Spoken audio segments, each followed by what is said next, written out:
Guys, welcome to Aurora Airwaves. Welcome back. Got two long-time guests, Sara, Burgess, and Keith Gallucci out in Los Angeles. Hi. Hello. You guys are like from the original wave of episodes. Sara, I think you were three.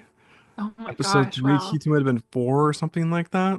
We lived Um, in a different apartment back then too. Like everything I feel like was so different back then. Yeah, I think the first time I chatted with you, I was in the old place, and the second time I chatted with you, I was here. Hmm.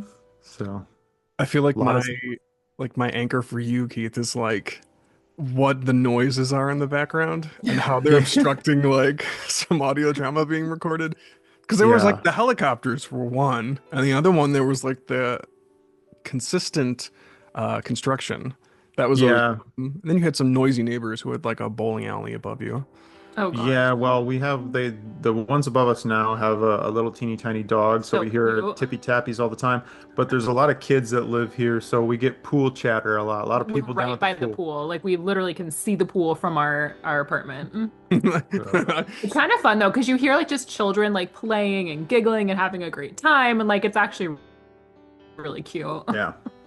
Oh, that's good. As long as you're like distracted. Like there's one guy who lives Yeah. across, like his house is right there. In a few weeks, he's gonna have his what is it, like leaf blower? His leaf blower and his weed whacker. That guy loves those things. Just like I'm like, oh, I just wish I could work at home, and I'm like, no, I don't because of that guy. But no, it's great to have you guys back, and I really wanted to have you back on. Like, I wanted to have you back to be able to talk about the new year, and that's been shuffled around a little bit because of some crazy things that you guys have had, and this is something that I want to start off with. I want to hear about your perspectives of people that like are on TikTok and your business is on TikTok, what that's been like, mixed with the wildfires, and then I'd like to start segueing into like what this year is looking for you guys. Yeah, I mean, it's been crazy, honestly. Like this year has felt like a whole year and it's only been 2 months. The fires were crazy. They were really scary and really sad just seeing how much our community lost. Like that's been really tough. We luckily were safe and we still have our home, but it's been really hard to see so many people that don't. So that kind of threw a wrench in a lot of stuff and kind of gives you a new perspective on gratitude. But then, yeah, the TikTok ban being, is it banned? Is it not? Is it here? Is it not? Just who knows? It really just makes you kind of, I don't know how you feel about this, but it makes you feel kind of like you can't really settle too much, right? So it's like we have no idea Mm. because we make most of our income through programs and things on TikTok. We have no idea where we're going to be in a couple months. Like we might be unemployed in a couple months, or we might still have our full-time income. It's just very unsettling. And I know a lot of other creators are feeling the same way, but it's like you still have to remain positive and do your best to like still continue to support the platform that supported you while also trying to build things on other platforms, which is what we're doing. Well, that's I don't smart. know if you agree with that. Oh yeah, yeah, yeah, exactly. The uncertainty is not fun. Um, I never, li- I have trouble with uncertainty, and not knowing, and it's something I'm working on. Letting go and just everything will balance itself out somehow somewhere down the line. But I would like to keep doing what we're doing because it affords us a lot of freedom to spend our time in the way that we want to spend it, with, quality time with family and friends and with each other, and just being able to use our time the way we want to spend it, has been amazing. So hopefully things are going to be all right and we can keep doing the stuff that we've been doing. And if not, we'll try to find something else. We found this, so we'll just keep trying. Yeah. The main goal, don't have a boss. So if we can figure out what to do That's to smart. stay independent, that would be the best. Well, and again, like one of the things I think that made me the most sad, like when TikTok went down for a while, was we put so much time and effort and sweat and tears into building a community on TikTok. And it's just heartbreaking to think that those people might not be able to connect with us in the same way. But one of my favorite creators always says, we found each other once, we'll find each other again. So I'm holding on to that. It's like, we built this community once, we can build it again, and like we'll find each other somewhere, somehow.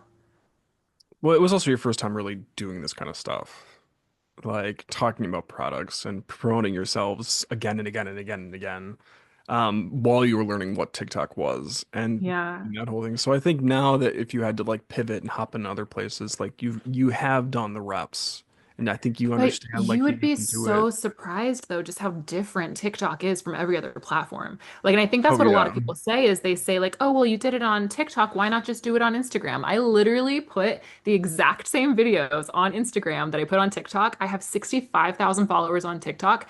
I have 800 on Instagram. I know there's completely different ecosystems. Yeah, they're completely different. Yeah. Yeah. And I mean, and as far as making a living and monetization, people during that whole like really uncertain time with the TikTok ban, I mean, we're still uncertain, but like where it was down for 12 hours and stuff, there was people all over the internet being very rude and saying things like, "Oh, I guess people they'll have to get real jobs now." And again, Sarah and I haven't had a boss in over, however many, years now, and that's pretty real to me. And so the Mhm. monetization on TikTok is Completely different. there's literally no match. It's unparalleled. You could maybe start a YouTube and try to get enough subscribers and those kinds of things. That takes a long time. I opened up my TikTok account, one of my TikTok accounts Hmm. in maybe February of last year, maybe even March, and started monetizing that same month and made in 1 month probably made the rent. So it's like it's not something that you can just hop on to any other Really? place and do. And that's not every month, it Yeah. fluctuates. Different months are different. The Right. holidays are going to be better and those kinds of things. But like the fact that you could just start a There's TikTok just so account much and start opportunity. monetizing in the same month, unparalleled. You can't do that anywhere else. So we'll figure something else out if that goes away. But I just hope it doesn't. I hope yeah. it doesn't, not just for us, but for everyone that is, making income or found a community or found like their place on the internet, Like a lot of it is connecting with people and finding common interests and like Hmm. hearing different perspectives. And so it's just like I'm just really, really hoping that it does not go A away girl got a kidney because she had a because of TikTok TikTok. account. Like What? somebody found her on TikTok, saw her story, and donated their kidney. Like you can't, like that is something that you just can't, like you can't even fathom, like how That's much it insane. has actually brought a lot of people together in really meaningful ways, life-saving ways. I So mean, it yeah. just it feels like a very different environment. Like if I go on Instagram, it's just to learn stuff or to be inspired by something or something like that. But TikTok does actually feel like an escape. And I think Hmm. it always felt like that, especially during the pandemic when I hopped on. Hmm. And I think that's why I don't quite understand it, because I think you have to be like treating that well, yeah, I mean they're completely different, but it's like you have to Yeah. treat that in a way of like you are really connecting and like it's like one step away from the live video, it feels like, but like you're Hmm. really there, whereas Instagram is becoming more and more and more curated, which is cool, but it really just feel like everything's a highlight reel. Everything's just Yeah. polished and perfect. A Hmm. lot of people say a TikTok feels like you're just like FaceTiming with a friend? And just Yeah, and like like you're they just like lean in and they're talking to talking them. to you. Yeah. Yeah. And there's something, yeah, like the fact that it's like a little lower quality sometimes, then it's just like very bare bones is cool. But it's a Hmm. good point about the YouTube thing because like uh you have to get sponsorship. Like you're not going to make that much money running ads anyway. Like you have to have some sponsors or affiliate links or just enough to, you know, pay something. But it's cool Hmm. that like within that first month that you can like start monetizing, start moving. Hmm. Yeah. And there's so Um, many different ways to do it. Yeah. So, if you want to promote products, you can promote products. If you want to make UGC ads, you can do that. There's a lot of different stuff. So we're pretty grateful that we got in when we did, and hopefully we can, keep doing it. We'll what are see the come April. what are the three wildest things that you guys have promoted? Oh gosh. I, Okay, so it depends because there's different ways that you can earn money on TikTok, right? Like you can do the TikTok shop where you're promoting products you actually get this microphone, bought it on TikTok shop. This desk, TikTok shop. This chair, TikTok shop. This chair, That TikTok chair, shop. TikTok shop, right? And so you get these things and then you can promote it and then you get commission on those things. So these we kind of get to choose what we promote, right? Sure. There's another program called the TikTok Creative Challenge and TikTok One, where you're essentially working with brands. Like it could be any brand that decides they want to work and run ads on TikTok. And for those, you are doing more what's called UGC style ads, so user generated content, where you're just creating an ad for a brand. And it's not going on your page, it's not, earning you commission necessarily. It's just an ad that is being run on TikTok. So I don't know if you've seen those. They are on Instagram as well, where you can Mhm. see like a brand that maybe you've Googled or you've searched, and then it pops up as an ad with what looks like a video that was just made by a creator. So we do a lot of those. I'm trying to think of some of the weirdest ones. The fun the sometimes it's really just straightforward, like you just talk to camera and be like, you could be eligible for compensation, blah blah Like blah. those, yeah. But then also like there's fun ones, like Little Caesars had this Oh, I one loved that one. where it Yes. was like, Little Caesars has like a sense of humor, so you can kind of stretch your creative. So we just had like Sarah come out of the elevator with Pizza a pizza box box from Little Caesars, and she like spins it on her hand, and it's like slow motion, and with like sunglasses on, just trying to sunglasses look on, all and cool. all it said on the screen was something like POV about to impress my man with a free pizza I got by using the Little Caesars app or whatever. That And ad, it was so simple, Oh so my God. silly and goofy, but it was one of our highest paying ads that we ever did. so like yeah. Yeah. So we end up doing What we did some. for ESPN.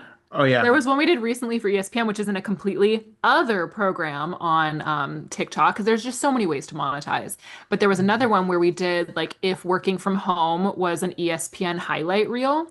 And so it's like me like trying to get around Keith with my coffee, like walking through the kitchen, like putting on the what was it, a headband with my cell phone, like typing, typing, typing. Like it was Just so making it silly, like just so a silly. high octane sport, but it's Yeah. just her like working from home Doing kind work of from home thing. Right, stuff. And that right. one paid really well too. Yeah. So and some of them you do and they don't pay I well. It's literally did just like one and I saw the banana. other day it made 67 cents. And you're like, well, okay. So some of them hit and some of them don't, but yeah, some of them are really weird, Mhm. weird apps and things like that. I've sold over 1,000 Xbox controllers, so that What? But he also uses them. He has like eight of them I here. have so many Xbox controllers that I got for free from this It's a great company controller, because honestly. just make videos promoting it, and every time somebody buys it, I get a commission. And so they just keep sending me their newest products, which is really cool because I'll never want for Xbox controllers. Brought to you by Cat and Cold One. Isn't that what it is? Yep. And let's see, we have a countertop ice Oh, it's maker, my which is favorite. So awesome. great. A That we Love countertop it. promote. ice maker.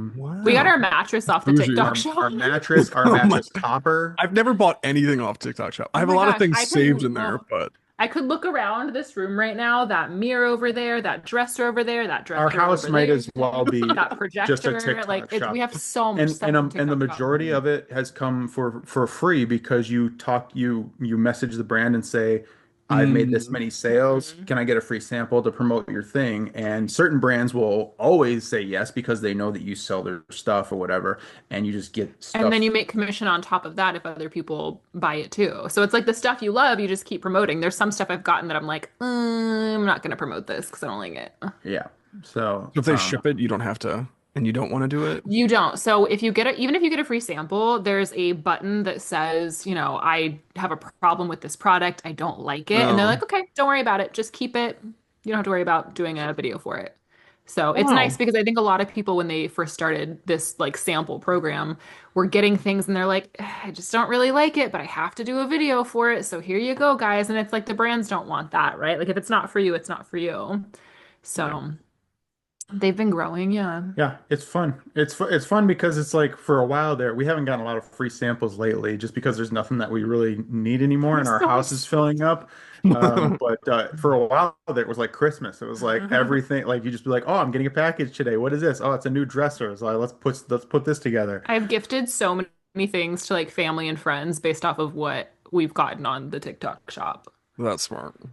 Yeah, it's Yeah. because it's like I don't want stuff to go to waste. I don't want to be super wasteful, right? But I also want to get stuff that's like high quality and good. Like this microphone, I use it every single day. This Yeah. desk, I use it every single day. This probably paid for Right. itself in the first week. Yeah. I mean, So, it's interesting like getting all these things shipped to your apartment and then you yeah. have to make the content for it in it. Like, I mean, like Yeah. my brain would have a difficult time like, how do I make this sellable in my own place? I mean, Yeah. granted, I guess that is what I'm doing, what I've been doing, but it's different. Yeah. You use what you have. Well, and that's the thing is like again with TikTok, it's not, a lot of the times people don't want these highly polished ads on TikTok. They just want a Yeah. person that's actually just talking about the product, showing how you would actually use it in your everyday and just giving like a real honest review about it, like the good and the bad. And none of it. Some of them are so funny. What were you gonna say, Keith? Yeah, no, they are. And I mean, like, so they don't have to make, a lot of them don't have to make any sense. Like, I Yeah. did one of my Xbox controller videos out by the pool and like got the blue water behind it just because I thought it looked cool. Has nothing to do with video games. I'm literally outside.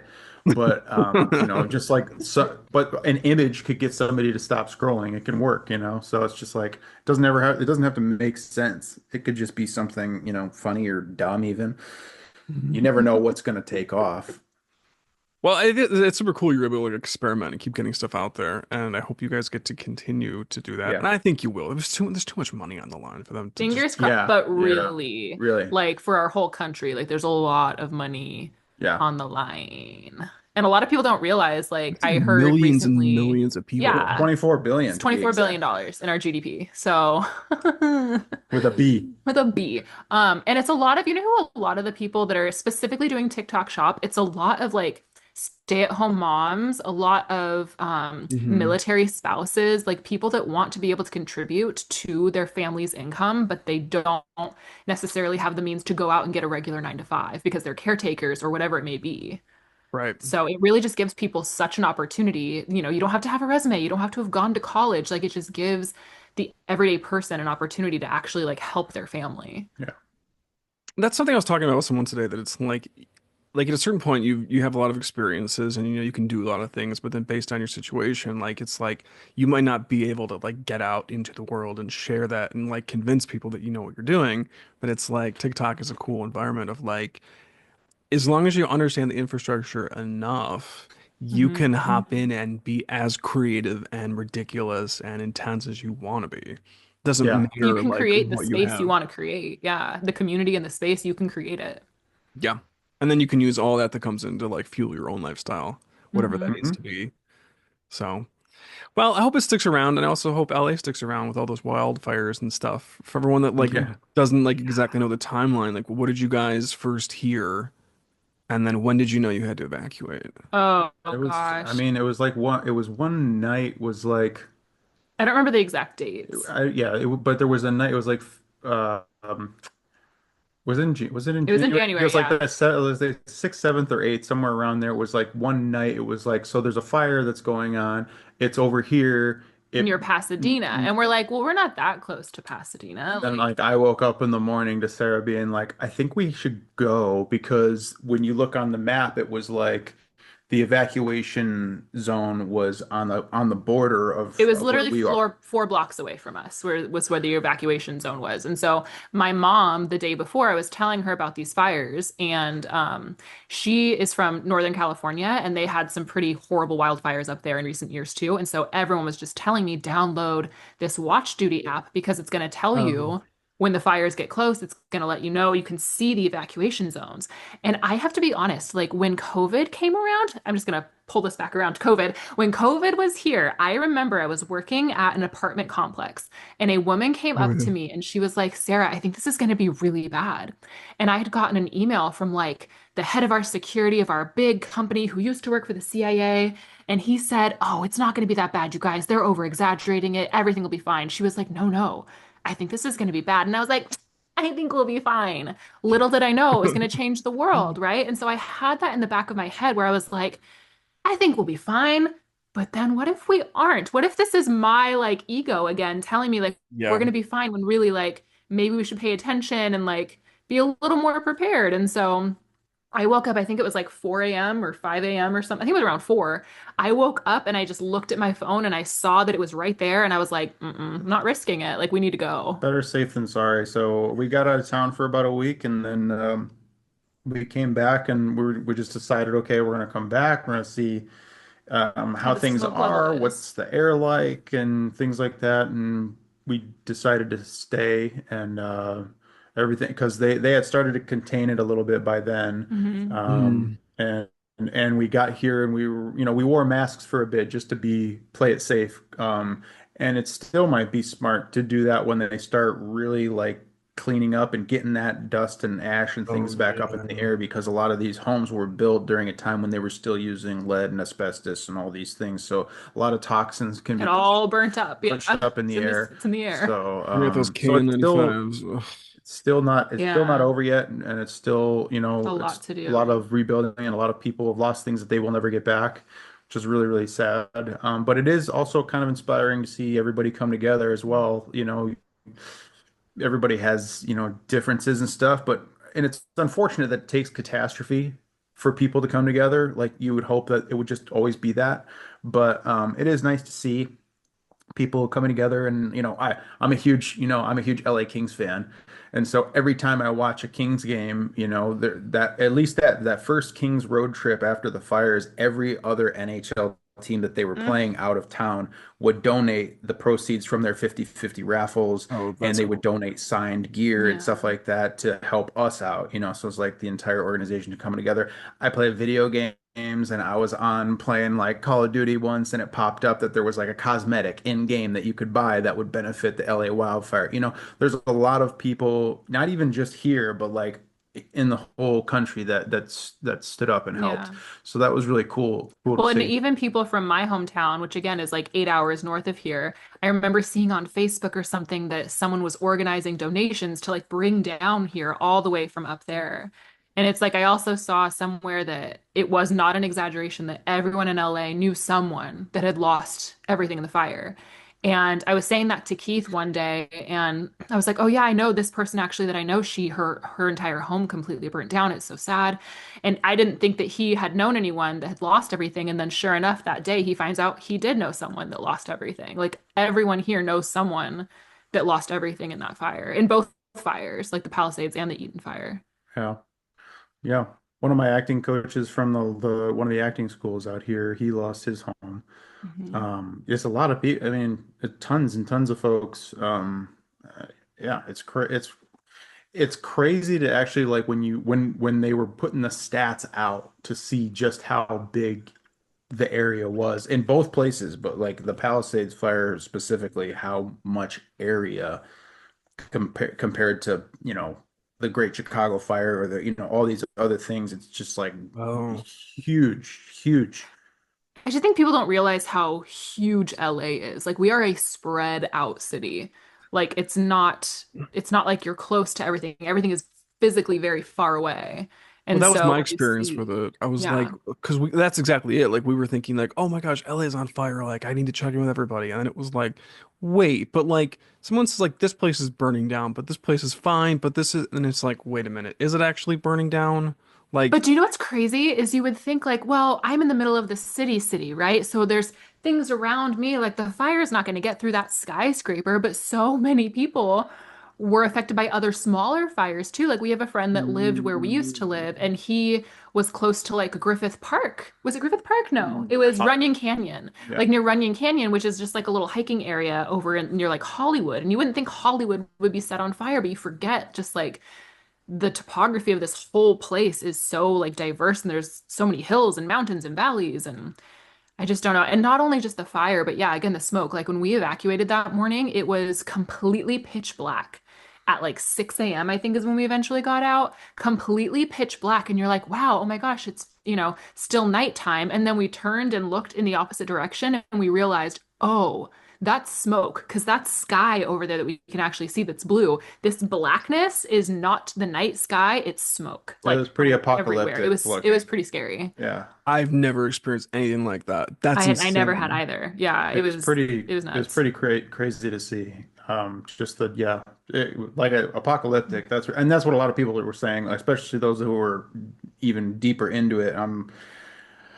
I can't even imagine. Like, I'm just glad that I'm so grateful that we weren't deeper Hmm. into it, and it's horrible for those folks that were, because I can't. I'm just seeing the sky, that I just forgot about that until just now. Yeah. Just seeing what that was like and how dark it was, and yeah, it was like a movie. It was like a movie. It was like watching a film. Can I tell you one of the wildest things though? I have a friend who lives in Pasadena and she evacuated like I think even the day before even we did because she literally was like maybe we should start packing up just in case because like they had cats and she's like I think we should start packing up. Mm. She goes outside. She sees the fire on the mountain. She's like, yeah, we need to leave right now." So they go out of town for a little bit. And while the fires are raging on, she gets an alert on her phone that she had an Amazon package delivered. And you see the package just like thrown over there, and there's like all this debris and stuff just like falling all over it. I was like, oh my gosh, how the heck is Amazon still delivering during a natural disaster, like during an emergency? She ended up having, when they got back to their apartment a couple weeks later, there was smoke everywhere inside of it. Or not smoke, but ash. There was ash like everywhere. They had to come and have like a remediation team come in. It was just awful. Did you guys But I put like just couldn't air believe that. I was like, purifiers and oh my stuff? gosh, commercialism, like going Jeff strong. Bezos keeps it running. Just gonna keep on going. It was He's the boss wild. you don't want to not impress. God. Did you get like No. air purifiers and stuff? Like, We, are you you know, it's like, funny. TikTok shop. We had three in our apartment from the TikTok shop. So we had oh, those here going we on go. when we got home, full blast. So, and you know, you just hope again, like they're saying that they're kind of like testing stuff out and seeing what the damage is in the same way that they tested like after 9/11 happened, because it's just like a natural disaster zone that they don't really know how to handle it. Right, 10 years from now, we'll find out what you were breathing in. We'll find out. Yeah, we'll see. Hopefully Yeah. nothing bad. Huh. Guess we'll see. We still have to clean up our balcony. We haven't gone out there since because it's covered in ash, and so it's like we're trying to figure out ways to clean it off. It's kind of like you're living 2020 all over again. A little bit, a little bit. Trapped indoors. Well, I mean, that's a good perspective on like where you guys have been in the past, you know, I mean, really, It's the been past two wild. months. But I mean, we've been wanting to have this chat, and I've been wanting to, I wanted to have a chat with people about like resolutions and easing into the new year, and that kept getting just pushed off because of just random things. The last one for me of a stupid snowstorm. Ugh, Mm. there's always Yeah. something, which is the exact opposite of the fires. But there's always something. But I think that I've just been reflecting a lot on like I guess my age and the new year and what resolutions mean and kind of like, I feel like every year I get a better perspective on like how I feel about it all and everything. But I think that I don't know, you two were just the prime candidates for like bringing on board because so much was happening so quickly. But you also have a lot of other goals and a lot of dreams and excellent perspectives. So what's your perspective on? We'll start with resolutions because we never really got to talk about that. But what do you feel about resolutions? And did you guys set any? Sarah loves New Year's. It's her I favorite. love it. So I'll let her go first. So, and it's not even just the resolutions that I like. I am a big believer in like opportunity and energies. So it's like if you have an opportunity to surround yourself with an energy that the world is feeling and like really lean into that, I say go for it. So for me, when the Mm. New Year's comes around, I just see it as an opportunity to have like a ritual and to have like a custom that the world is celebrating for the most part, not all parts, but some, some of the world is celebrating. And that you're able to kind of set this intention of this new beginning, right? There's just this energy that everyone has of a fresh start, new beginning. And I know a lot of people will say like, well, resolutions don't work and like if you're not going to do it throughout the whole year, what's the difference between the start of it? But I just don't believe that. I just truly think that if you have an opportunity for a door to open, like just lean into that instead of resisting it. Because at the end of the day, it's like, yeah, Oh, that's resolutions interesting.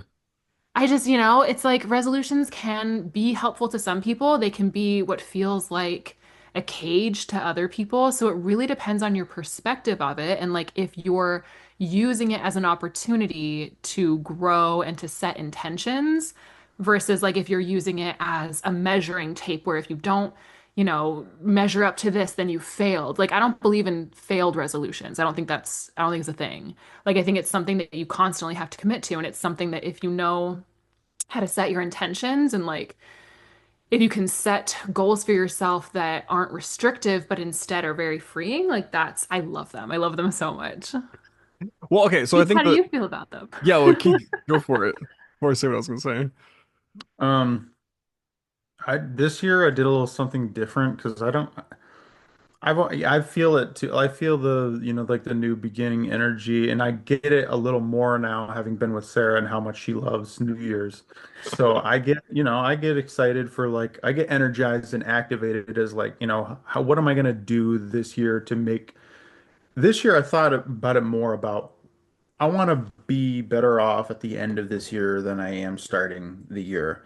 And I also don't want to do 2025 the way I did 2024, which was Hmm. not good. Um, so I this year decided that if I want to be better off at the end of the year, I gotta kind of do in a way, what Olympians do, which is a little thing every day. Hmm. And so I decided on 7 pillars for my pillars for 2025, things that I wanted to continue to do well or to do better at throughout the entire year. And I have on my phone this little to-do list that every day reminds me that these are the things that I'm putting my energy toward. And I try to do a little thing every single day for each one of those pillars to make sure I'm progressing. That's smart. And it's not there to make me feel bad if I don't do it. It's there to just remind me that that's the intention and that's what I'm working towards. So if I don't do something that day for, let's say, my career is one of my pillars, career, do something for your career every day. Well, on Saturday and Sunday, it's kind of tough to do a whole lot because people are out of the offices. I can prepare for Monday. But if I decide not to do something that day, it's not like a mark against me or anything like that. It's just okay, so, you know, bring it on Monday kind of thing. So I just do something every day for those 7 pillars, and so far it's been working well, and it feels good. I feel like I'm in a better headspace than I was in 2024. I think I'm healthier. I think mentally I'm healthier. Of course, still a lot of progress to be made, but so that's kind of just how I approached it this year, and I'm digging it so far. So it might be some. I don't know how I'm gonna evolve it for 2026, but I like where it's going right now. But I like that he's doing something custom for him, right? Something that works for him. Like Yeah. oftentimes we just have very different methods of being. Keith and I were very different in a lot of the ways that our brain works. And so for him, like that might work, whereas like I have more like specific goals and things that I want to meet and stuff like that, just Mm. because of the way that I work. So it's like for me, it doesn't have to be like my resolution is to do this, my resolution is to do that. It can be very flexible. And again, just like leaning into the energy of you have a clean slate, fresh start. And you can use that like every single month if you want. We can be in September and I'm like, new year, new me. Like you could just start over anytime. There's literally nothing stopping you except your own mind from starting over. So like what, but how would you organize that? Like when you're saying like this is a new opportunity, is it just saying this is like riding the energy and not quite labeling it in terms of the specific things that I want to get done, I mean, I bringing think it that energy depends. to it, opening the I door think where you go? Yeah, I think it depends. I think it's just this like energy of you can literally restart anytime, right? And it's like I know Mm. some people might see that as a cop out and like, well, then why would you actually commit to doing something if you can just start over again? But I think people find that they trap themselves in their own boundaries. Like you create a box for yourself when there's really no box exists, right? So it's like you tell yourself that you can't start resolutions except for on the first of the year, and that's not true. Like you just have to have that intention. So I think it would depend on you and like your situation and what you want. I'm trying to think like if there's an example of something that someone wants to do, right? So if somebody wants to, I don't know, eat more vegetables or what's a good Well, resolution? I didn't wait. I don't think maybe I did. I can't remember. Going to the gym, let's say, like if I want to, oh, I'm going to start going to the gym on January 1st. That's going to be one of my New Year's things. And I make this in my mind in November. You could just start now, and then that's like a month and a half of Because at progress. the end of the day, it's like you're like a lot of people I think are waiting for a magical thing to take place like a New Year's, right? Where it's like, Hmm. okay, I'm gonna start on this day and do this thing. And it's like I feel like if you can have the mindset that like you like no like I don't know if you've read any Mel Robbins, but a lot of the times she talks about how like no one is coming to save you. No one is coming to make you do this thing that you want to do. No one's coming to change you. And you just have to do things you don't want to do, even if you don't want to do them, right? Like you just have to do them. And there's a lot that goes into that. I know it's way more nuanced and layered than that. And like there's a lot of like road blocks and barriers that people have. But I do think if you can find a way to get your mindset right on the changes you want to make, like I think that's huge and a key to like actually making change Well, and I think it's and doing smart. it like slowly. Right. And I think it's smart to like we all look for those permission slips of like having some acknowledgement from something that like we're in a new season. Like we've all been there, like we know that we're in a new season of our life, but then there's the seasons like in between where we're just like, what is going on? What is happening? And I think that the new year, like from my perspective, like it feels like an opportunity to reflect, but it also feels like one to like, I guess in the past I would always be like, how can I improve what I'm doing? But now it's like, where do I want to go like in a Mhm. different place than I've been? So not Mhm. just refining what I thought I had to do, um, treating it as an opportunity to kind of like what you guys are saying, like where do you want to be this year?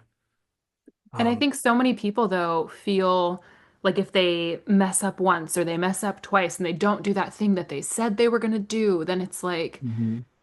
it's tough for them to get over that, right? And to like think that they can do better than what they've done in the past, right? And so I think you just have to show yourself that you do the things you say you're going to do in smaller ways. Like if you can't get to the Mhm. gym every single day because that's something that's too much for you, then maybe every single night you lay out your gym clothes. Doesn't mean you're going to the gym, but you're telling Yeah. yourself, I'm going to do this every single night, right? You just have to train your brain to like accept the fact that you're going to do the things you say you're going to do Got to form habits and habit form. Yeah. because, like, I Listen. mean, that's another thing about the new year is like you got to look at where you want to be, but also it's a measure. You can kind of measure where take a look at this whole year of 2024. How did that go? Do you want to do that again? And if you're like, no, I don't want to do that again, then you have to you have to do something about it. And like going to the gym is like, okay, I didn't want to start going to the gym. I wanted the results, but I didn't want to have to do it. And Mhm. so I started going, and the first couple times I was just like, I do not want to do this. And now, Sarah and I just took some time to go and visit her folks up in Northern California for a week or so, and I didn't do any exercising while I was there. And so I always get this, I'm a little afraid, like, okay, if I'm going to be out of the habit for that long, when I get back here, how hard is it going to be to get back to it? And I did take one extra day off when we got back here, but today I got up and I went, and I'm starting to actually enjoy it and miss it. I'm actually starting to miss going to the gym, you know what I mean? So you Yeah. get you form those habits and you start to get you start to get attached to these things just like you were attached to staying in bed for however long in the morning or attached to doing nothing all day because that's, like my old therapist used to say, you're doing this thing over and over and over again because it is working for you in some fashion. So if sitting around and doing nothing all day because of, whatever, maybe it's anxiety, depression, whatever, you don't get up and face those things and do something about it, that's working for you because it's the path of least resistance. Hmm. But if you start resisting and you do it over and over and over and over and over again, something, even just a little thing every day, you're going to start to feel good about that and you're going to want to not be away from that feeling. This is like, just that's part of habit forming. And I think it's something that I have a lot of trouble with sometimes is the starting of it. So Well, the yeah. thing you got to, once you start and you like keep it going for like the first bit, then you start to gain momentum. But It's all about starting. It's just funny too, because like even in him explaining that, like he's saying like, okay, in 2024, you didn't like how that went. Well, what are you gonna do different?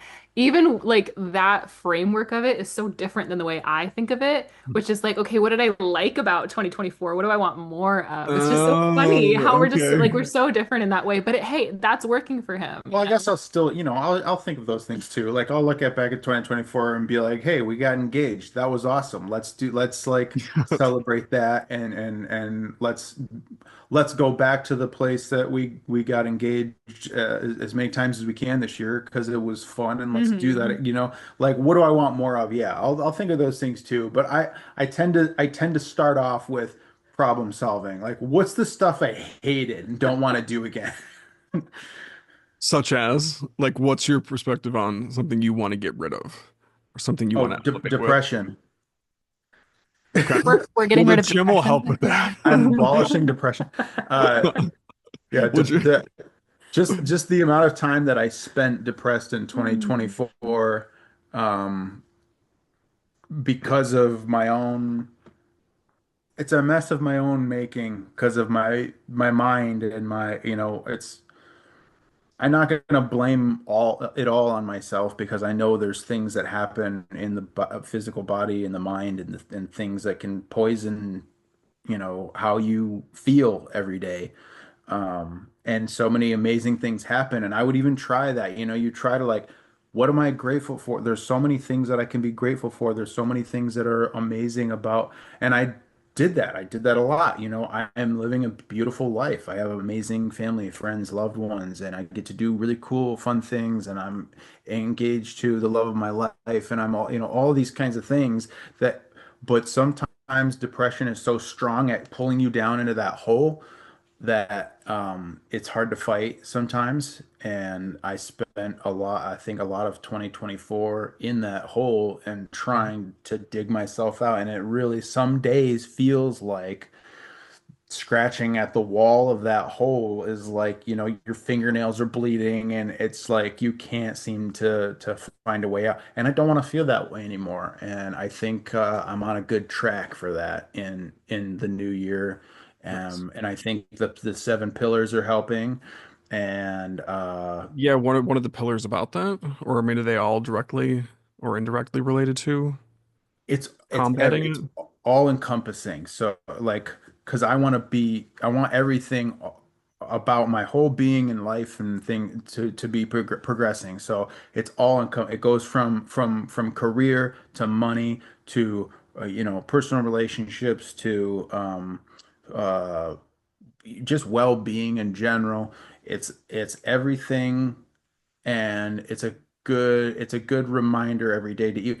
Even if I look at it and I haven't done a single thing for any of those, it still reminds me you're on the right. These are the right things to be focusing on. So you didn't do anything today, but that's okay because there's still tomorrow. And that's really the main thing about it for me when I started it was this is not to make you feel bad for not doing it. And that's Mhm. why I keep going with it. If it was to make me feel bad for not doing it, I would have stopped probably in the first couple weeks.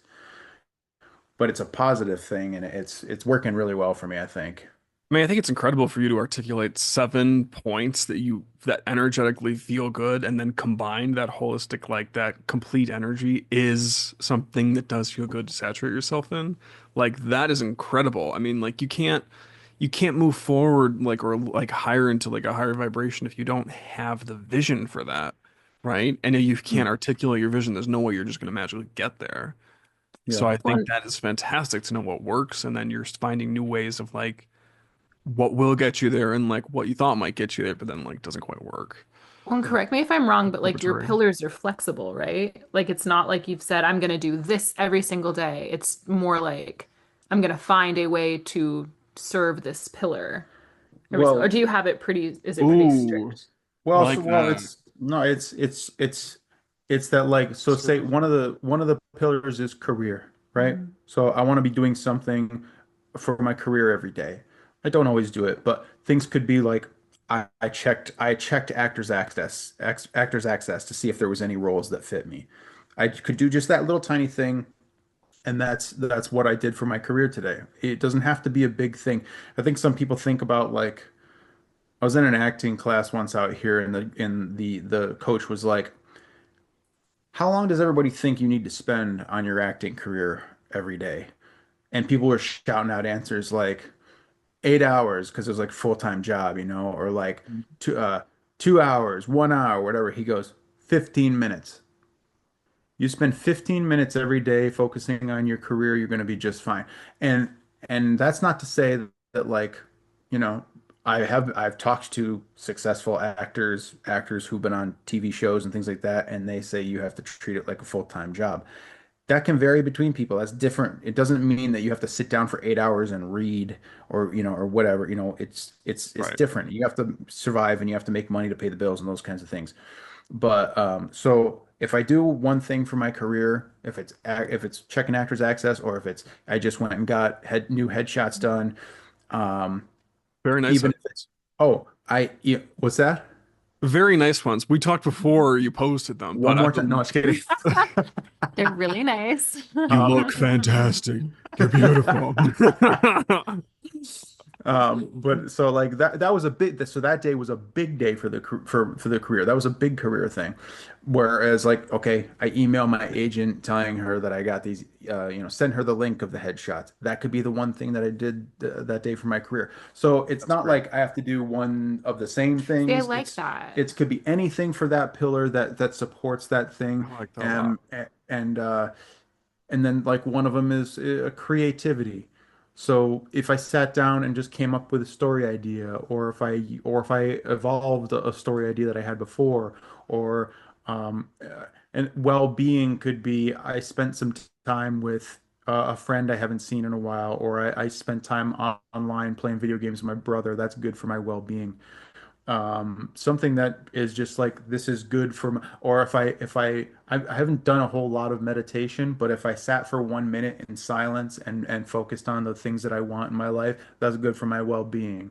Or Fitness. I went to the gym. Cool. I tick off fitness every single day and know that I'm doing something because I'm counting my calories every day. So I'm staying within my maintenance calories. That's something for my fitness. Done. Cool. That's some of the things are passive, but I still have to see that I'm doing it because that helps me to realize that you're still doing it. Keep doing it. Don't stop doing it. Yeah.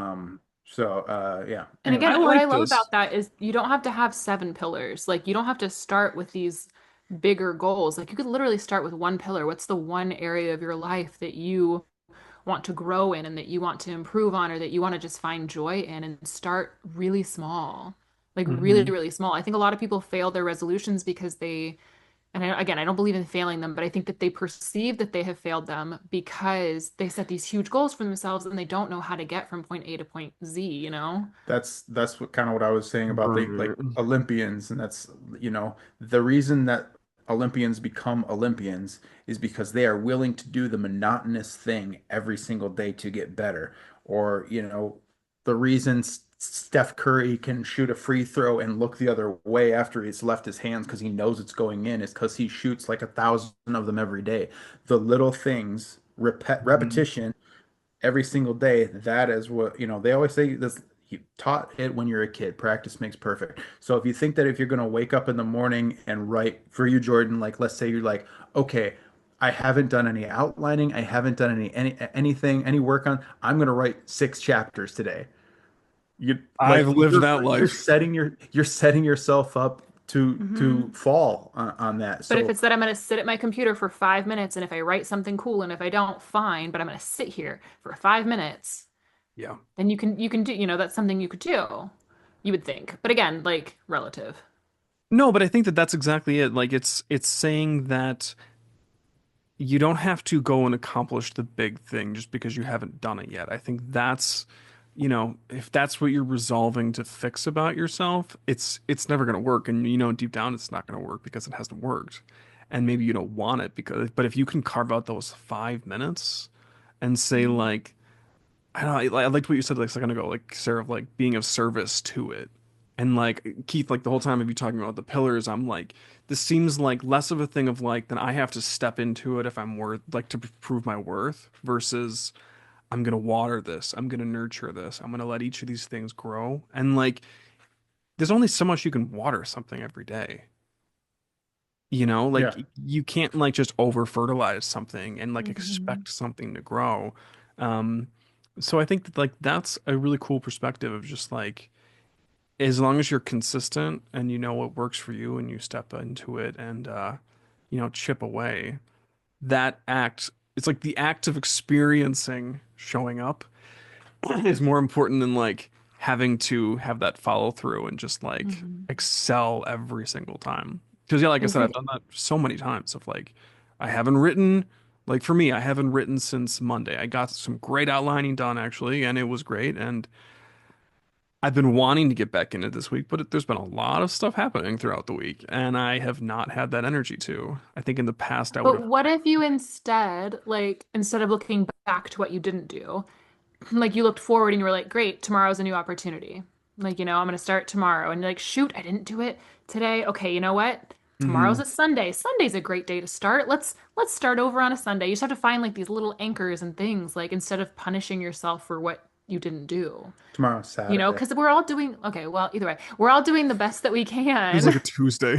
I just think we're all doing the best that we can in the situations that we're in, and we have to give ourselves more grace. Like Yeah, this, we are living in unprecedented times. Like we need to give ourselves more yeah, we grace. are. And like, especially for creative people, like we're living in a world where creativity isn't always honored and it isn't always given the time and opportunity and money and like that it deserves. Like, and so you have to like really fight against the world telling you you're not good enough and that because you failed at these like arbitrary milestones that you're not a real artist, right? It's like you're an artist because you are. You just are. Like you are an actor because you are. Like it has nothing to do with the work that you produce. It is just who you are. Although I would like to produce more work. Although he'd like to produce more work. Great. Yeah, It'd likewise. be great Yeah, to get paid for our we'll get art, there, but it Sarah. doesn't define you. I just think it doesn't define you as an artist. Like, and I Yeah. know people feel free to argue with me about that, anyone, but like not you guys. Just like people that are watching, argue with me. Let's go. But like I just feel like so often it's like especially for actors too. Like you see so often people are like, "Oh, I'm an actor. Great. What have you been in? Would I know you? What were you in Oh, recently?" And it's like that doesn't What do it's you do? I'm a lawyer. Okay, cool. what Talk to me cases about did your you high have? profile How much cases. money did you get paid for that what recently? laws Let's do I like need from? nobody has to qualify anyone else's job with their work performance, you know? Art is different, people. Creativity is different. Like you're either are one or you're not. And I think we all are deep down, and this world has beaten us down to make us think we aren't. Yeah, I was that's one of the oh yeah, go for it. it's just that's one of the funny thing about um artists is that like when you start to talk about it like online and things, people will come in who aren't artists and they'll say, things like I remember I posted that video. It's like how it's going after 9 years in LA, and people were like, I think it's time to hang them up, like it's been that long and you're not, it's like, but if Jeez. you watched like a single actor interview, you'd know that it takes even longer for a lot of folks to do it. It's not a unless you know somebody or you're born into it, it's years. It takes years. Um, I just think some people don't understand like what it is to be an artist and what it is to Oh, want I to think create very few things and people. contribute to this world, but that's why you they pay, know? that's why they buy the tickets to come see the shows because they want to see the world how the artist sees it. Yeah. For just a little bit and then go, maybe they'll learn something about themselves and that's why we do it. Um, but yeah, I don't know. We went off on a tangent and that's probably my fault, but No, no. It's exact. What you were gonna say is what you said is exactly what I was thinking of. That like I was responding to a comment that somebody left on one of the Aurora reels recently, and it was to like the effect of like art is for you, like first and foremost, like it is for you to be able to like experience yourself. And he was saying that like he was just in a conversation with someone of like, what if nobody sees it? It's like a tree falls in the woods, but no one's there and no one here. And it's like I could see like a lot of like worry and frustration coming from that. Like, what's the point if nobody experiences my art? And it's like, first and foremost, it's for you. And this is where I get held up. Like, I've had a lot of shame in the moment of like, I've understood the lesson that art is for me. It's amazing for me to create stuff because I can see myself in it. Like, looking at paintings I did as a kid, I get to see how I was thinking at that age, and that's helped me understand who I am now, Mm, almost 30 years later. Um, but I would get held up as an adult in that stage of like, well, what if I'm not doing anything artistic so that I'm not seeing myself? mm, And I guess over time of realizing that like creating and healing and doing all these things they're like basically synonymous the way I view them. Um, what I really beat myself up for not journaling in the morning, what I really beat myself up for not, doing some shadow work when I need to do it. It's like, no, like it wasn't the time for that yet. Like for whatever reason, like I don't feel like we always have to like articulate like the energies that are blocked within us and whatnot. But it's like if I wasn't ready to heal one aspect of my life until the moment I was ready to heal it. We've all had those, there are like certain Mhm. crossroads. You're like, I can either live my life exactly how I was living it or change it now. Like I just can't go to bed until it's done. Like that was the moment. So I'm trying to like learn that on a micro scale. And I think that's my resolutions are more along the lines of like, there's usually like a theme. There's some energy that like I've been basking in a bit, and it's like now's the time to like bring this out. And for me, it's time to be seen, but it's time to be seen without having the big things done. mm. Because I can hide away from like the world for eternity until all the big things are done. But it's like when I share more and I put more out there, and it's just like the work in progress of just living and being, Mhm. um, that's when things start to happen and the evolution Hmm. really starts to skyrocket.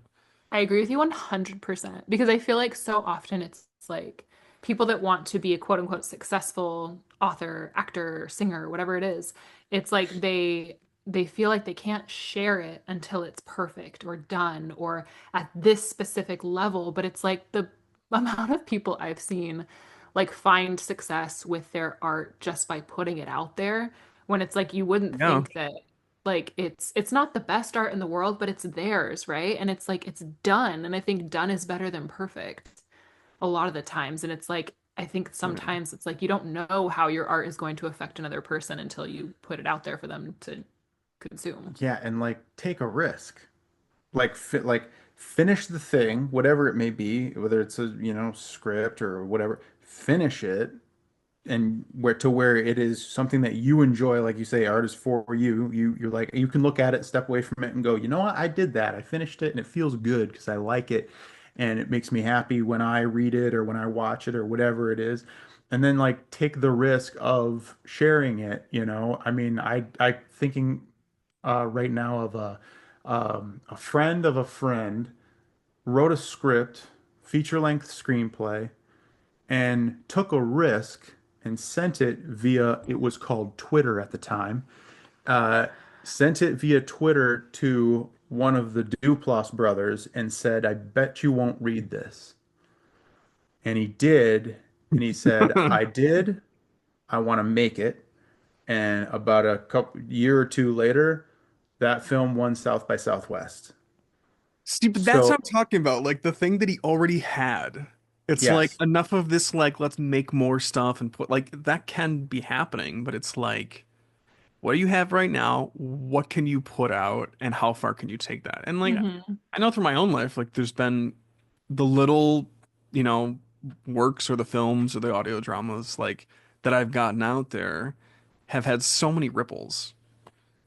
And it's like, okay, well, those were like little moments of being above the surface of being seen. What if I was like this every day?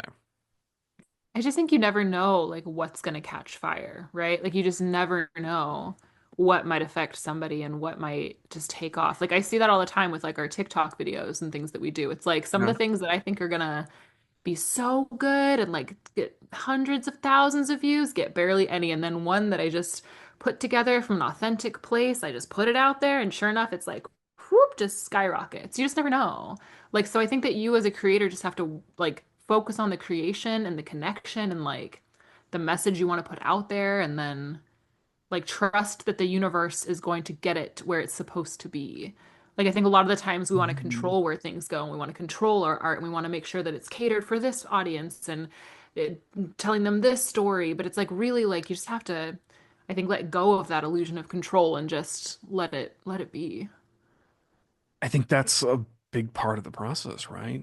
Like, if you're going to be seen, it's no longer, you can't control the interpretation of what you're like. You can put yourself out there in the way that you want to, but it's like, I think like there's being seen and then there's like withholding a lot and being seen. And I think like that aspect of just sharing Jordan and that Aurora energy like again and again and again and again and again is I don't know where I'm going with that, but it's a cool energy and I wonder like how it's gonna connect with people in ways that like I just haven't experienced yet. A cool visualization that was brought to me by the guy who took my headshots recently. He talked about it in terms of shining a light on it and a Hmm. spotlight, so to speak. So, like, you put your thing out there, whatever it is, your piece of art, your whatever, and maybe somebody sees that and they shine a light on it, and now a couple more people see it. And then they shine their lights on it, and a couple more people see it. And then they shine their lights, and then that snowballs. And what did you do differently there? Nothing. It's about you. It's a numbers game, right? Like you just keep doing the thing, Hmm. putting it out there, sharing it, and if you're doing your absolute best and you're doing it from a real place of truth and your own personal experience and just authenticity, and you're doing it like I said, your absolute best, somebody's going to notice it, and then they're going to want to show other people because and it's like you and I talk about all the time about being specific and because Hmm. that speaks to somebody on a deeper level when it's specific because they can actually see themselves Mm. in it. But yeah, I just thought that was cool because I could like see that, I could see, oh, I'm doing this thing, and for me, it's acting, right? It's been a long time. If I get just like one chance to do my thing in an audition room or even just a self tape, maybe a casting director sees that, shines their light on it, shows the producers and says, "Hey, I think this guy's pretty good for it." Even if they're like, "I don't think so. He's like 3 inches too short." Um, they shined their light and this producer saw it and maybe he or she thinks of me next time. And then they shine their light on, it's about just keep doing the thing that you're already doing. It's not necessarily that you're doing anything wrong. That's another thing is like Mhm. Hmm. people I think a lot of times might think that they're doing something wrong and that's why nobody's seeing this art and nobody's listening to them or whatever. And it might not be it at all. It might just be that they're missing the people who need to see it at this point in time. It is timing, timing is a lot of it. And when somebody does come along that needs to see it, they'll be like, oh man, if I need to see it, then other people need to see it. Let me shine my light on that thing. You know what I mean? Well, and if we're talking in terms of like writing, and it's like maybe your goal is to write a novel that really impacts people and creates like waves and like tons of people read this book, right? And it's like you write your first book, you're like, this is amazing, this is going to be the thing, but it's not. You're like, okay, let me try again. This is amazing, this is going to be the Right. thing. It's not. One more time. But I think the thing is, we don't see that all of those things have brought you to this place where you can finally have the 17th book that skyrockets. Like, and you see it all the time. Like, you have to try and fail because every time you do that, you are learning and you are growing and you are improving yourself as a human and as an artist and as a soul. Like, I really believe in failure being the best way to learn because you just keep going and practicing. We've started a couple new projects here too. And it's like when you first start, it's so hard. You're like, oh my gosh, this is taking me forever. It's just Yeah. so tedious and time consuming. But I've started new things enough to know that the more you do it, I know in a couple weeks it's going to be a piece of cake, super easy. I just have to keep doing it and do the grind of it until it Mhm. becomes second nature, until it becomes a lot easier. And so it's like so hard because you're starting at point A, but you want to get to point B. And it's like you have to do all these things in between to get there and like just see the end of the tunnel. But I think that like what you're both saying is that like it's knowing that like there is the light at the end of the tunnel. There is that person with a spotlight that is out there, and I think that Yeah. perspective is that someone a lot of people don't have that necessarily. You know, it's like they might be the only ones that can provide that light, or it's just like I'm gonna keep moving along, but like what's really out there, which is just more of a cynical way of living. I think it's so cool of like having that visualization of like people wanting and people look to see it really cool, passionate things, and that, you know, I mean, you guys do that as well, which is great. Well, it's a mindset, but I also think it is a lot easier when you have people around you hyping you up. Like, I just think it's a lot True. easier when you have a community and a support system. And if you don't, like being able to find one is so important. Like, I have certain friends, I've told you this before, that I have friends that whatever project I'm doing, I know if I tell them about it, they're going to be like, oh my gosh, that's amazing. Wow, this is so great. Like, you're awesome. And I'm like, okay, yay. And it just gives you that Oh, energy you need to keep going, you know? But then yeah. there's sometimes when if you're trying this new project and if you don't have that support around you or anyone that can hype you up, you really have to have some self-confidence and you really have to have a positive mindset and just pure faith because you don't see the light at the end of the tunnel. Nobody's telling you that you're gonna succeed or that it's gonna work out. Like it's very difficult. Like it's much harder, I think, to be in a position where you don't have support. Well, so when you were starting the TikTok stuff, I mean, did you know anybody in real life that was doing it? I don't think so, no. But Yeah. again, I have a very weird how would I put this? Hopelessly optimistic attitude about everything I do. I think that if I'm gonna do something, like I'm gonna do it, and I'm just gonna try and try and try and try, and I'm just gonna do it. I'm sure you've seen me in those moments. That's most of the time that I feel that way. There are times when I don't, like 100%. There's times where I'm like, oh my gosh, this isn't good enough. Like, I'm not good enough. This isn't gonna work. Like, Hmm. doom, doom, doom. But it usually lasts about 24 hours and then I bounce back. And I think that's probably something chemical in my brain, to be honest. Like, I don't know why I have like just a Hmm. hopelessly optimistic, positive outlook on things. But I can recognize that not everyone does. And I just wish that I knew why that is. I don't know if you, as an outsider to my brain, know why most of the time I feel that way, but No, because I do. Maybe the I'm the opposite. opposite. I'll beat myself down before I'm like, yeah, this is good. I'm a But glass half full like almost all the time. Like, and maybe that's my problem solving brain is that I'm like, I love solving puzzles. I like solving problems. So if you put a challenge in front of me, I'm like, cool, great. How are we gonna fix this? How are we gonna do this? How am I gonna overcome this? I don't know why I have that in my brain. yeah, I think yeah, it's tough to put a finger on, but it is really nice to have around to know that there's somebody who believes in what the hell we're doing. But I don't want to take it as like toxic positivity. I'm not No, like, no. well, you're down, just chip her on up. Like, No. like I fully understand that like it is not easy for people to always be in that positive area and that you have to feel the down and the bad also. Like there has to be a I think balance. you have felt enough and you've been through enough bad and negative stuff that I think probably somewhere along the way you were just like, I don't think I want to do that anymore. So let's just everything's gonna be fine and I'm gonna Yeah. try and try Maybe and it's just everything. delusion. Maybe we all need a little more delusion in our lives. Like just be Oh, delusionally I think so, optimistic that yeah. things are going to work out. I mean, Like the I thing that see helped me no with harm writing, in being a little delusional. no, the thing that got me ego writing a few months ago was when I realized just write nonsense on the page. Just write Why nonsense. not? Just write Yeah. nonsense. And Why then not? I love more of it than I've ever had. Like it's just blah. And then like me comes out a little bit more and it's like, Mm, okay. It's freedom.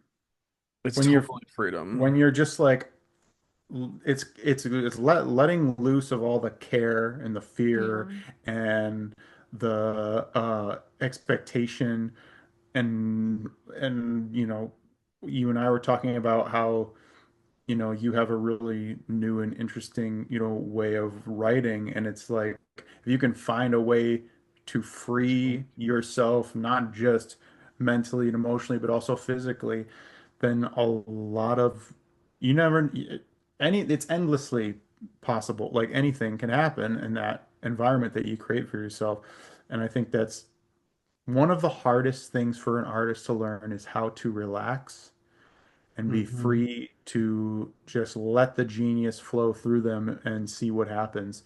It's it's very difficult because everything is so rigid with external pressures and then the pressures that you apply to yourself from within. And I think that speaks back to like what Sarah was talking about, trying things over and over again, and maybe your 17th book is the one that takes off because you might not be ready for success yet. You might Hmm. not be ready for the thing to be, you have to learn all these things and go through all this stuff before you get to this thing. And like I was telling you earlier, that I got to talk to one of my old acting professors a couple days ago, and he was talking about the same thing. He was like, Keith, if you were just given it, if it was just handed to you, one, you might not be ready for it, and two, you wouldn't appreciate it as much as now. You've gone through so much stuff and seen so much stuff that you are now that guy who has, he said, seen some, seen some stuff. You've seen, and once you're that person who can, you can tell that they've seen some stuff and they have that experience. They have an energy of readiness and willingness and availability and openness. Whereas, I can look back to me 10 years ago and like just be like, I can just tell the energy of just like desperation, nerves. I can remember my first audition shaking. Now I've gone through so much of it that like I can feel it right around the corner from here Hmm. because I Hmm. have now armor and like I've built this thing uh that allows me to not care so much and not um and when I say not care so much, I mean like if I'm doing a self tape, it's like, No, like the pressure is not there. Like yeah, the I care, all like life or death But the depends on it, constriction and like but the Mhm. suffocation. yeah, but like caring about what this casting person might think of how I look or how I, or about what they want. It's more about this is how I'm going to do it because this is how I interpret this thing, and I'm going to free myself to do that. I fully believe in that too. Because I know I've told you I used to do like auditions for commercials and like I was trying to be an actor as well before I realized that is not my path in life. But towards the end of me realizing that, I was kind of like, "Ugh, I whatever, like I don't even care about this. I'm just gonna go to this audition. I don't even care. I go in the room, I do my thing, I'm done. I started booking stuff. That's when I actually started finding success, was when I stopped holding on to it so tightly and just let it go. And people talk about that as, and I've heard that from a lot of other Hmm. actors too, and they talk about it as when I stopped caring, is the Hmm. verbiage that they use. It's not that they stopped caring, it's Hmm. that, and maybe they, in their minds they stopped caring, but that gave way to relaxation Hmm. and freedom because the care of the restriction and the what if I don't get this and what if I'm not good enough and all of those kinds of things. If you just let that all fade, it's not necessarily that you don't care. It's just that you've allowed yourself to be free and relaxed and able to let how is art and emotion and anything gonna flow through you if you're rigid? Well, and then you don't have that like lack and scarcity mindset, which I think 100% translates into the energy you're giving off in a room and on your tape and And that's all of something that. I'm still working on too. Yeah.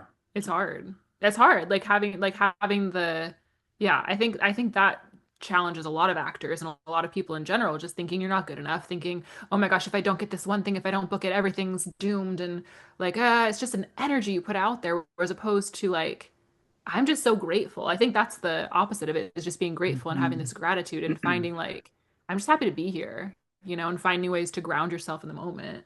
But it's hard. Like it's tough when you feel so strongly in your soul that you will have this thing you want to do, and it's like these auditions are feeling like they're standing in between you and those things. Like it's hard to not feel that like resistance and instead to be like, what an amazing opportunity. This is great. Like it's so much easier said than done. It almost comes from like trying other things though, I think, and then learning how that feels. Like, I mean, I can totally relate to the whole like the desperation and the frustration of wanting to like having my soul like screaming, I want this one thing done, or I want this opportunity or this job, and like this is what I'm supposed to do. Why can't I do it? And then to have like something like this podcast, for example, was just a total surprise to me of like the positive reception. I'm like, not that I don't love Aurora, like I love this podcast, but for the first few months, I'm just like, what? This is the thing that everyone's resonating with? Like I'm just talking and being me and having cool people on. Like that's that's like that took a while to like click. And I think But you there's a put certain yourself energy out in that. there and those people respond, Hmm. right? You put your authentic self out there and those people respond to Yeah, that. the Like, important part of that, all you just said was being you. yeah. Like that's, Right. and And all that's the other like, stuff was being something else. It was trying to like yeah, level up to be in the mold for this other thing, put the right mask on, and Mhm.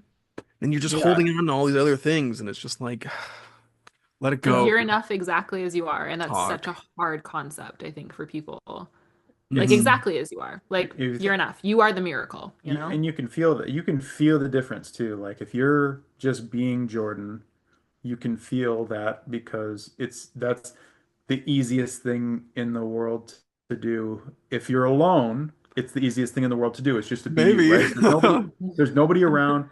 That's the easiest thing is just for you to be who you are. It's when we get out in public and people are looking at us that we start to put the masks on and we start to be a little more perform and be who we think people want us to be and things like Mhm. that. But if you can Yeah. parallel the feeling of what it is to be alone and to be yourself and just let that be the thing out in public and in front of people, that's what people really want to see. They want to see you because ultimately at our most like primal level of humanity is we want to connect and we want to feel like we're not alone. And so if a human is being their authentic human self, and so am I, we're going to connect on some level. It's that fakeness, it's the facade, it's the fear of what if somebody actually sees who I really am. That's when we don't connect. And I think Yeah. that's really what it is about art. And I don't want to get too like, I want to get into a whole thing about AI, but that's why I think that that's something that we really need to think about when it comes to art is, Hmm. you know, art is human and it's here for us to say, I'm with you, you're with me, we're not alone, and we're sharing an experience together in humanity. And that's, you can't get that from a computer. You and me actually Mhm. connecting in like the heart energy and the emotion. And that it is tough to do to be yourself a lot of the time. But that's really what art calls for is for you to really just reveal that. And once you get to that point, and I think it does take years, I think it takes years to be comfortable with that. I think I'm getting closer, and I think you are too. And I think you are too with your, um, you know, all of Sarah teaches a lot of folks how to do the stuff that we do. That's another part of like another sort of facet of the business. And people really respond to Sarah, not just because she's very knowledgeable and because she's very good at teaching. It's also because Sarah, I don't know if I've ever seen Sarah be not Sarah. Like she's just always herself, and people For respond to better that. or worse. And people respond to that because she is so like she said earlier, just optimistic and like everything's going to be great. Everything's going to be fine. You're doing great. Because she believes that I believe it. somebody needs to Like, tell you you're doing great and she will find the things that you are doing great even if somebody's not doing great. They're not doing good. She'll find the things that are great. Hmm. Which is another part of like how amazing she is. Um, stop and it. but I think just based on all of our conversation, my conversations with you, my conversations with you, our conversations together, I think we're all getting to that point where we're just comfortable being ourselves. And I think we're all gonna find that paths are gonna open up Hmm. because of that. And you already, I mean, it's already happening, like you said, with the podcast. Hmm. And I think I haven't necessarily seen too many results yet, but I can feel that they're on the way Hmm. because I am starting to learn how to bring myself more to these things. And I'm making realizations like while we're having this conversation. Like this is why these are fun because like Yeah, that I'm happened too. learning things as I'm speaking, and I have like I'm having like ideas like for auditions and self tapes and things like that. It's just I think it's a really important to have these conversations, and I'm glad that you bring people in to do that because Hmm. I feel like not only are we having these conversations to hopefully maybe somebody hears it and they hear something they need to hear or they uh, hear a perspective they've never heard before. I also always learn something when I'm talking with you, and you and I even Oh, are on a God. 3 hour phone conversations. I'll like hang up the phone and be like, "Man, Hmm. that was cool. I didn't think about it that way." I think the same thing. Something you said though is interesting of like, like when you're by yourself, you don't have the mask on. And I think I would argue that like when I'm by myself, like I could either be like goblin mode and be like totally me, like 120% me, or my brain can fully kick in and completely cut off from my whole body, and I can like Hmm. just get trapped in these ego stories of like you're not good enough, or you have to, or you have to do this, that, the other, and it's like I something that clicked for me is it's like okay, I want to be seen, I want to put myself out there and stuff, but I think the real thing is spending more time seeing myself Mm, and seeing maybe to go along with like Sarah, like what you do of like seeing all these like really nice things. I have been doing my gratitude notebook every night before I go to bed, Yeah. and that I just try to like write down everything that's I have to like find things throughout the day. I'll go through the whole day and just write down all like the nice things. um but I think that there's something to that, right, of like seeing more and more of like that I have a seat at the table, that I am enough, that I've already, you know what I Hmm. mean? It's not like I've already done enough. Like I was always enough and it's fine. It's cool. Go and play. Well, Give and that's myself the something I've experience of struggled playing. with. Yeah. Oh, That I was sorry, I was just gonna say that's like oh, the part you were talking about being enough, right? yeah. Like that is not something that I instinctively had in my brain all the time, right? That's something that I actually feel like I came to the realization of, gosh, I'm trying to remember. I don't remember who I was talking to, but it might have been a therapist, it might have been a psychic, I don't know. But they were basically, I was talking about how, all of these things, this was years ago, like at least 6, 7 years ago, about how I wanted to do all these things. I was like, I want to do acting, I want to do writing, I want to do this, I want to do that. And just not feeling like I was enough, right? And I don't remember. Oh, it was because of my sickness as a child, which we talked about. Yeah. Just how sick I was as a child and always feeling like I had to live up to these high expectations because I got a second chance at life more than once, and I better live up to this life. Otherwise, what did I do to deserve it? Right? Like, I need to deserve to be here. And someone told me once, they were like, no, you are the miracle. Not you surviving, not you getting over these medical issues, just you being you. You're the Mhm. miracle. And I was like, ooh, and that just like clicked something in my brain where I realized like me just existing and doing literally nothing is enough. Like just you exactly as you are, Jordan, that's enough. Like you don't need to do these things. You don't need to have these projects out there, these goals, this whatever it is. You don't have to. Because if you Mhm. did literally nothing for the rest of your life except lived exactly as you want to, that's life. Like that's the beauty of it. That's the gift of it. That's the miracle. It's just you being here. And that just really, I think, impacted me pretty strongly. And ever since then, I was like, oh, okay, that's a shift in my brain that really helped. But can you like practice that? I mean, I think you have to with grace, right? Like meaning like you if you start to feel like you're not enough, I think you have to have ways to remind yourself that you are. And whether or not that's, I have a really great affirmations app on my phone. It's called the I Am app, and it basically every single day will give you multiple affirmations throughout the day.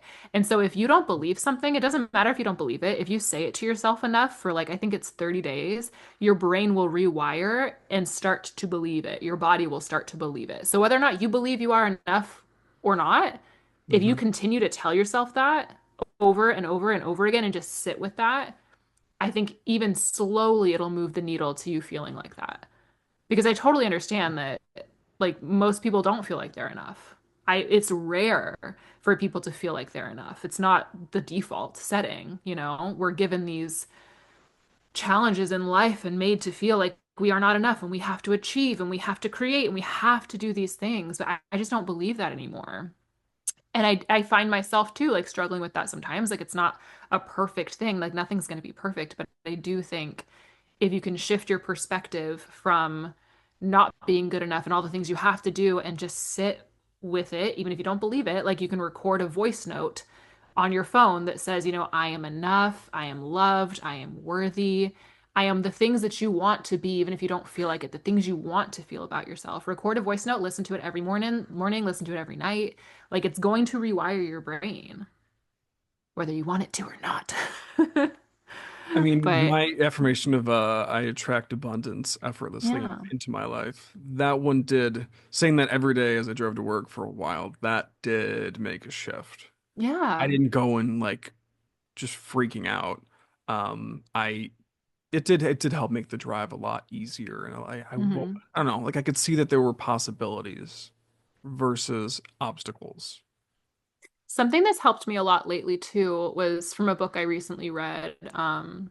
I think it's called The Universe Has Your Back, maybe, Gabby Bernstein. And it was Sounds familiar. starting every morning with four questions. Like you ask yourself this, and I've been trying to do it every morning. It's like, I think it's who do I want to be today? Um, what do I want to feel today? Who do I want to serve today? And what do I want to receive today? And just answering those questions again, like you don't have to do anything else except ask the question. And it does something in your brain where it opens up like possibilities. And then maybe throughout the day, like, gosh, I think one of the things I thought of this morning was I just wanted to be here and be present in this conversation, right? But as we were leading up to this, I was like, oh man, I'm kind of hungry and like, oh, I got to do all that stuff. And oh my gosh, there's laundry over there. And I took a second and I remembered that I told myself that this morning. And I was like, okay, Hmm. just take a breath and give yourself a little grace. Like, it's okay. I don't know, food for Like we thought. Just, catastrophize. That's the thing. Like we think of like all mhm. like the worst case things. And it's like, wait a minute, like you're alive. You've gotten through every single problem that's come your way. Like it's gonna be fine. It'll be Yeah, fine. that's something you have to kind of remind yourself of if you look back at the history and look through all of the times in life that you felt like this is horrible, this is good, not gonna get. Obviously, there are things that can happen in your life that will never be the same. That you'll always remember those things, whether it's losing a loved one or things like that. Those, you know, I don't know if time actually does heal all wounds, but you could look back at like the times that were tough and it worked out. Like so right now you could be like me, sometimes I freak out about money, right? Like I don't have enough money or what happens if we can't pay the rent or whatever, these things that I think of in my mind, which were like everything's fine. But I think of these things and I think of the worst case scenario, like you say, I catastrophize. But if I think to myself, I've actually felt this before. I felt this way many times before. Mm, Always, always, always, every single time something has come along and has balanced it out and made me feel Mm. comfortable again. So if I just trust that, The universe has your back, Gabby Bernstein. I swear she does not get any royalties No, she for, doesn't. she doesn't get any commissions for promoting this book. says the Um, influencers. the everything it'll balance out, and it's that's another thing that Henry said to me the other day on the call. He was like, once we realize that life is perfect, and I never heard anybody ever say that before. People always talk about how like life is like nothing's perfect, nothing's gonna be perfect, everything is messy, blah blah blah. He was just like, once we realize that life is perfect and will always balance itself out, I am not afraid of anything anymore. And I was like, dude, this guy, Dude. it's yeah, it's that's a mental gymnastic thing that like I would love to work on and You get have to good at practice it. Yeah. because it's like Mhm. if you feel untouchable, like what a great feeling. Like nothing can hurt me. It's But that delusion that we all need, but maybe it's real. Like that's the thing, is maybe it's not delusion. Maybe we really do have every possibility to do anything we want. And it's just our I own think we minds do. that are stopping us from doing the things that we want to do. I mean, there's so many people Oh, that they're do totally miraculous things limitations. every day. Sorry, what'd you say? No, I mean like the way that we just perceive like what we can do every single day, like that's a limitation because we're Hmm. boxing ourselves in, like you've said. Like that's I think that's tough when you're trying to do something and you've like stuck with it like again and again. I mean, I think of our like when we first chatted in the podcast, Sarah, of like the sunk cost fallacy. And I was Hmm. thinking of that the other morning and it was like I don't remember what creative project I was thinking about, but I'm just like, oh, it was my book again. And I was just like making like great progress. I don't know if like Key told you like my new like ways of like writing, but I was just like so excited about it. And then I was just like, I think I need to give all of this up and just go all in 100% into a couple other things. And then I was like, wait a minute. Wait a minute. You didn't lose all this time. You didn't lose all this time at all. This is a great moment for you to see a trigger and work with it. So have the grace of just pausing and working with whatever, is coming out of the shadows right now and dealing with it. Um, and it was great because I just saw that I was just a little overworked, Yeah.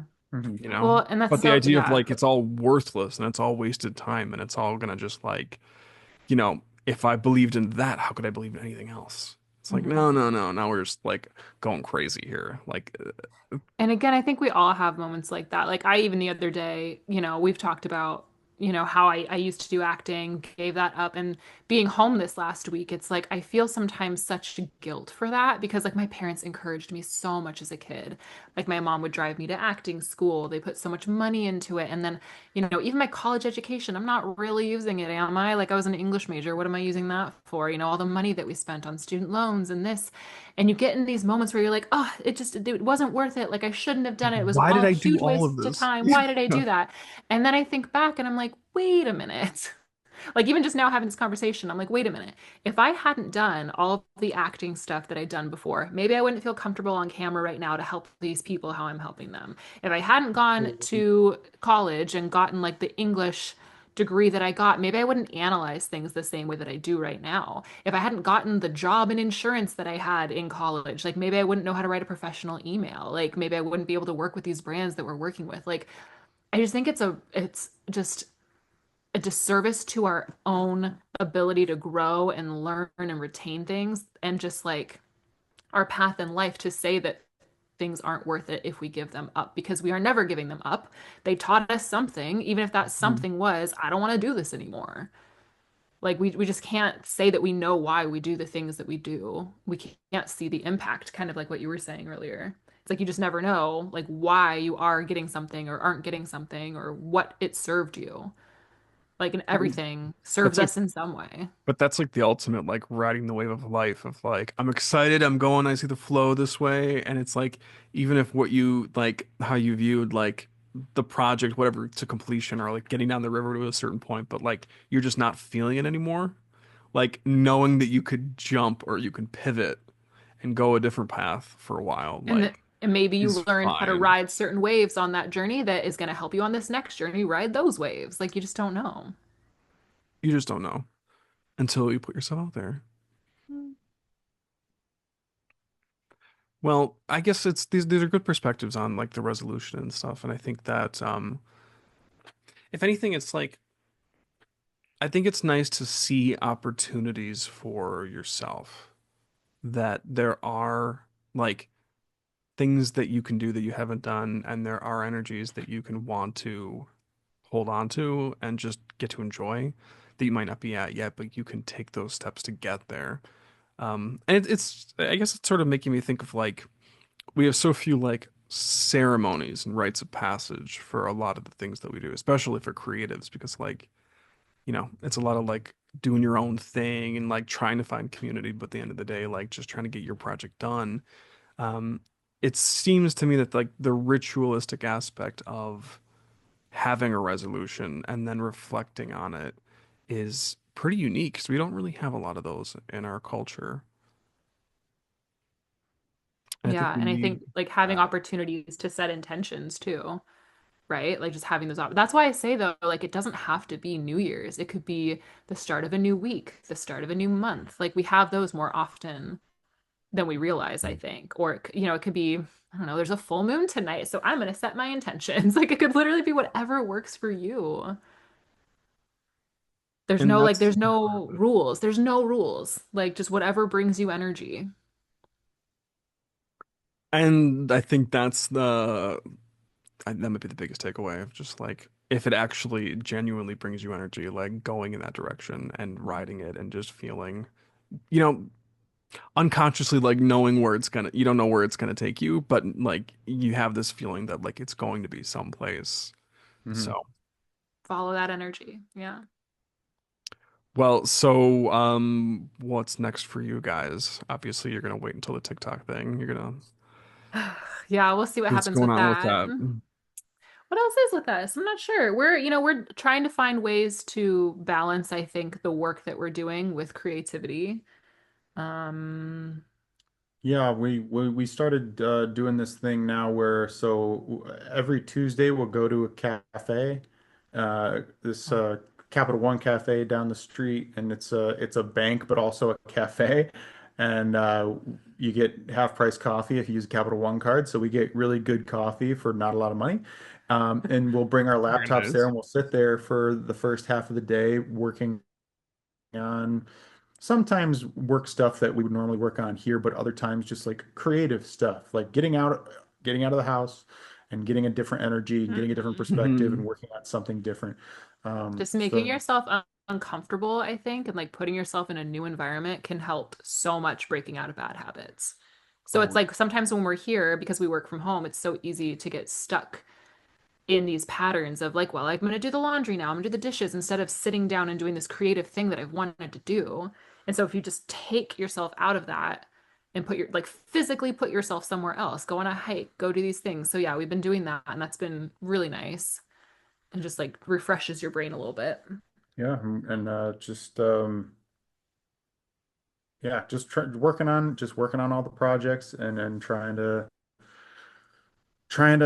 keep moving forward, and I'm trying to attract as many acting opportunities as possible. Um, trying to get in the new Maze Runner movie. I was gonna say, gonna Putting that manifest out that there into the maze runner. universe. That's what's next for me, the Maze Runner movie. Mhm.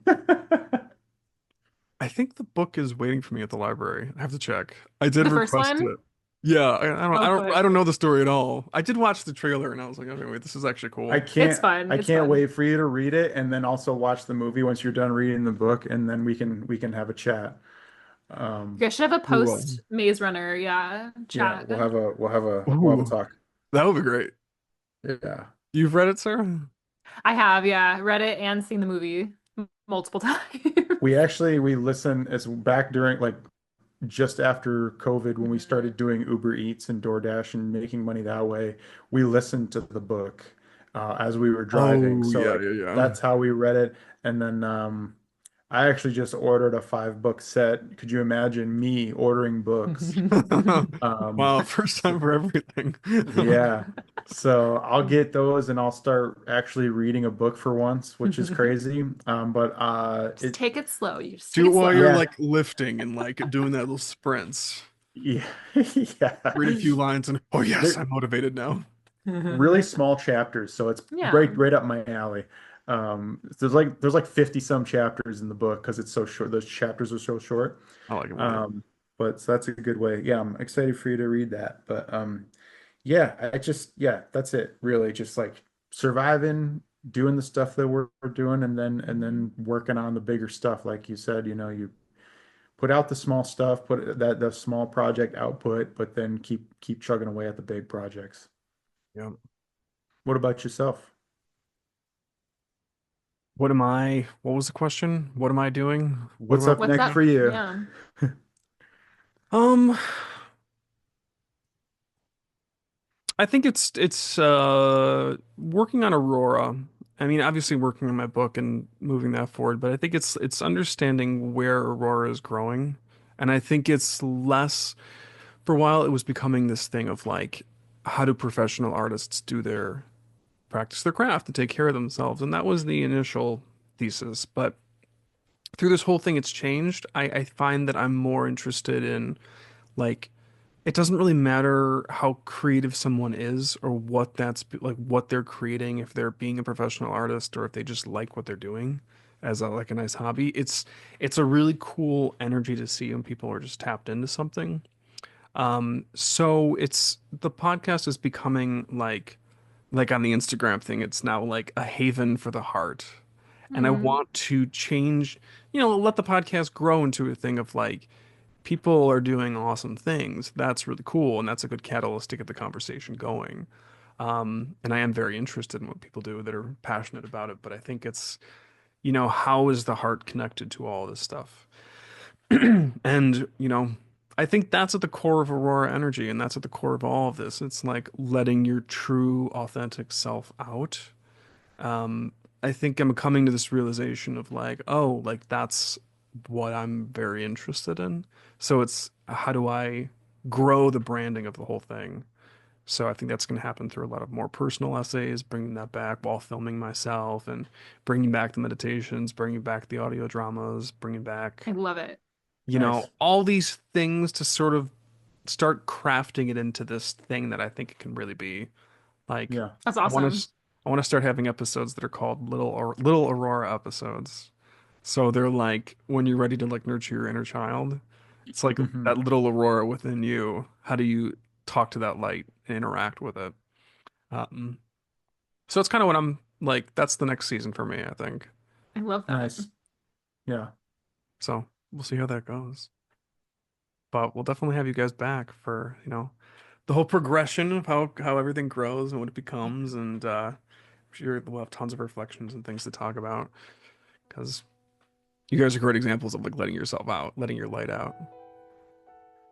Thank you. Uh, So are you, and yeah. that's what makes these conversations so much fun and also enlightening because you we're just free to chat and see what happens. Because I think we started talking about resolutions and then we went in like 18 other different directions, I don't even know what we which talked is about. kind of what always happens with us, which is so much fun because you're just like a well-rounded conversation that, we all learn something from, which is a lot of fun.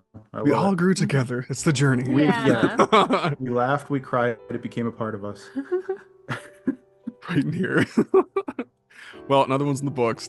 Thanks, guys, so much Yay. for being here. Thank Thank you.